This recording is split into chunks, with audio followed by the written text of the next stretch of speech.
Welcome to bird media. నేను మీ పవన్ కృష్ణమూర్తి.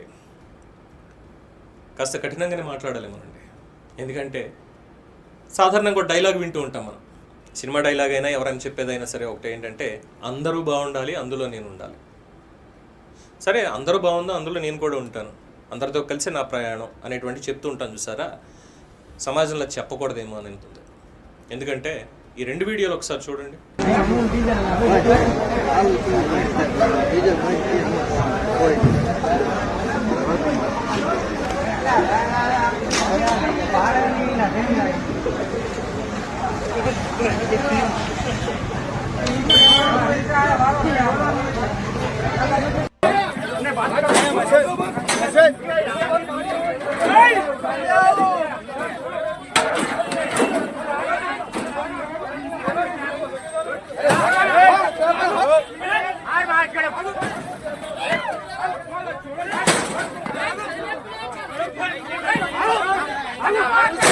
గత 3 రోజుల నుంచి దేశవ్యాప్తంగా అనేక పెట్రోల్ బంకుల్లో జరుగుతున్నటువంటి ప్రహసనం. పెట్రోల్ బంకుల ముందు బోర్డు పెట్టేస్తున్నారు, నో పెట్రోల్ అని. దానికి బ్యాంకుల కారణం, ఆయిల్ కంపెనీల కారణం అన్నీ ఉన్నాయి. ఎందుకంటే కంపెనీ అధికారులు తీసుకున్నటువంటి కొన్ని నిర్ణయాలు, ముందుగా అడ్వాన్స్ పేమెంట్ ఇస్తేనే మీకు ట్యాంకర్లు పంపుతాం. ఇదివరకు ఒక 3 రోజులు బఫర్ ఇచ్చేవాళ్ళు. 3 రోజులు ముందు ట్యాంక్ వచ్చేది, ట్యాంక్ వచ్చిన 3 రోజులకి పేమెంట్ అనేవి ఆటోమేటిక్గా వాళ్ళకి వెళ్ళేవి. బ్యాంకులో డిపాజిట్ చేసి వాళ్ళకి పేమెంట్ చేసినా సరే ఇంకా రానటువంటి పరిస్థితి, ట్రాన్సాక్షన్ లేట్ అవుతున్నాయని ఇంకోటి అని చెప్పి చేస్తున్న దానికి కొరత అనేది వస్తుంది, నిల్వలు ఉన్నప్పటికీ కూడా. రైట్? కానీ ఈ కొరత వచ్చింది అన్నటువంటి ఒక చిన్న పాయింట్ని చేసినటువంటి కొంతమంది తప్పుడు ప్రచారాన్ని పట్టుకుని నువ్వేం చేస్తున్నావు అంటే, ఇక్కడ నన్ను కూడా నేను ప్రశ్నించుకుంటున్నా. ఇక్కడ నిన్ను అంటే కోట్లాది మంది ప్రజల్ని, సామాన్యులను అడుగుతున్నా. 2 రోజుల్లో పెట్రోల్ వస్తుంది, ట్యాంకర్లు మా దగ్గరికి రావడం మాత్రమే ఆలస్యమైంది, కంపెనీలు ఉత్పత్తి చేస్తున్నాయి అని చెప్తున్నా, మొత్తుకుంటున్నా సరే బుద్ధి జ్ఞానం అనేది లేకుండా నేను మాత్రమే బతకాలి, పక్కనోడికి ఏదీ అవసరం లేదు, నా కారే ఫుల్ అయిపోవాలి. నా కారు ఫుల్ అయిపోయిందా, లేదు నా బండి ఫుల్ అయిపోయిందా, అయినా సరే ఆ వీడియోలు చూసారుగా, ఏకంగా పెద్ద ట్యాంకర్ ఒకటి, డబ్బా ఒకటి, ఒక పెద్ద స్టీల్ గంగాళం ఒకటి, దాంట్లో కూడా పోసుకుని వెళ్తున్నారు. అసలు పెట్రోల్ కానీ డీజిల్ కానీ ఎవడిస్తాడు? ఇచ్చే హక్కు ఎవడుకుంది? ఆల్రెడీ దీనికి సంబంధించి గవర్నమెంట్ ఎన్నో రకాలుగా చెప్పింది, ఇవి ఇల్లీగల్, ఇలా ఇవ్వడానికి వీలు లేదు అని చెప్పని.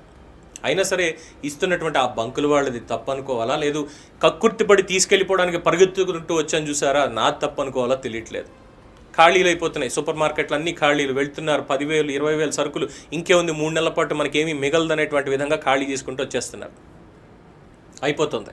నో స్టాక్ బోర్డ్స్, ఎక్కడ చూసినా నో స్టాక్ బోర్డ్స్. ఏం జరుగుతుంది దేశంలో? పక్కవాడు చచ్చిపోయినా పర్వాలేదు, వాడికి దొరక్కపోయినా పర్వాలేదు, నేను నా కుటుంబం ఇంతే. 10 రోజుల్లో వస్తాయని కేంద్రం భరోసా ఇస్తున్నా, కేంద్ర ప్రభుత్వాన్ని నమ్మకుండా, అధికారులు చెప్తుంది నమ్మకుండా ఈ అతి చేసేదాన్ని ఏమనాలి? ఇక ఇది షేక్పేట్లో ఫిలిం నగర్ దగ్గర మీరు చూస్తున్నటువంటి సిలిండర్ బుకింగ్కి సంబంధించి పెట్రోలియం శాఖ మొత్తం చాలా క్లియర్గా ఇచ్చింది. గ్యాస్ బుక్ చేసుకోవడానికి గడువు అంటూ ఏది మేము సరిగ్గా విధించలేదు, పాత ఆజ్ఞలు ఏవైతే ఉన్నాయో అవే అమల్లో ఉన్నాయి, అవే కొనసాగుతున్నాయని చాలా స్పష్టంగా చెప్పింది.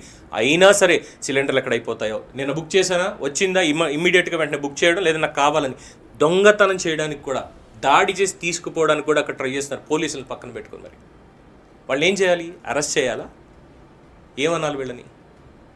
ఎందుకింత భయం?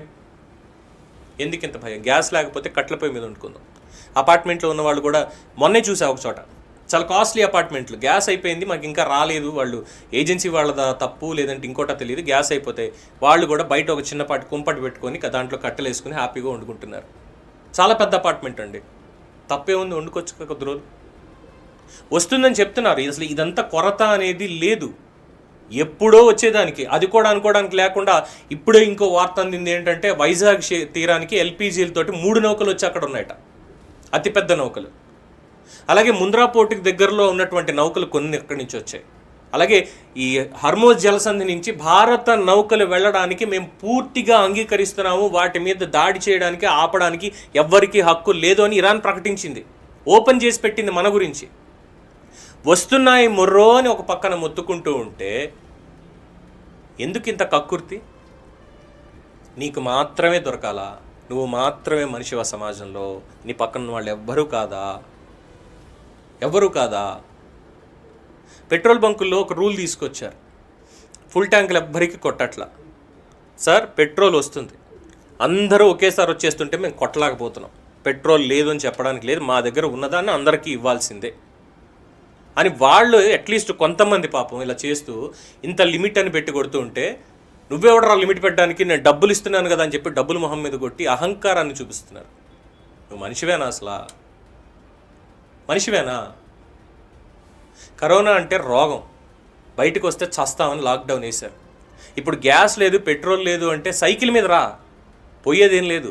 ఆర్టీసీ బస్సులు ఏం ఆపలేదు, బస్సులో వెళ్ళు, పబ్లిక్ ట్రాన్స్పోర్ట్ వాడు. నాకు ఏసీ కావాలి, నా కారులోనే వెళ్ళాలి, నా కంఫర్ట్ కావాలి అని కూర్చుంటే దబ్బదు.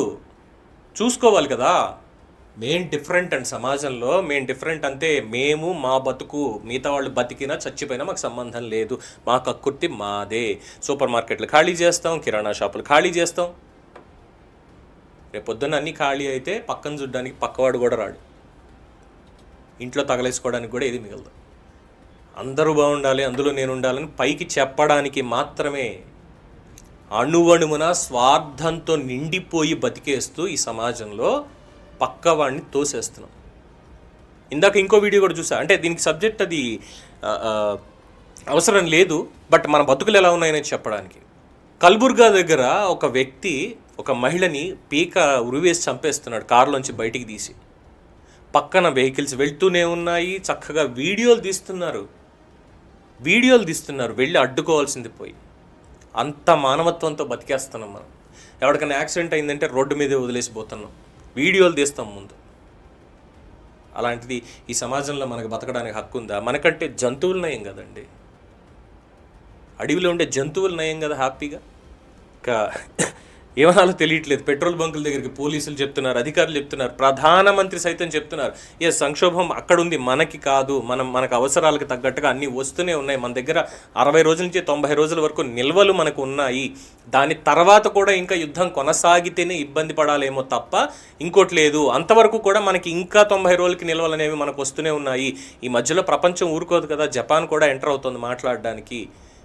శాంతి చర్చల కోసం అటు ఇజ్రాయెల్ కానీ ఇరాన్ కానీ యుద్ధం చేయకూడదు, యుద్ధం విధించకూడదు అనేటువంటి దాని మీద అందరితోటి సంప్రదింపులు చేస్తున్నాయి అని చెప్తున్నా మనం అర్థం చేసుకోం. మనకెందుకు వద్దు, మనకు అవసరం లేదు అసలు. ఎగబడిపోదాం, ముందుకు వెళ్ళిపోదాం, ఏదైనా చేసేద్దాం. దీని మీద మీ అభిప్రాయం తెలియచేయండి. చూస్తూనే ఉండండి ది బర్డ్ మీడియా.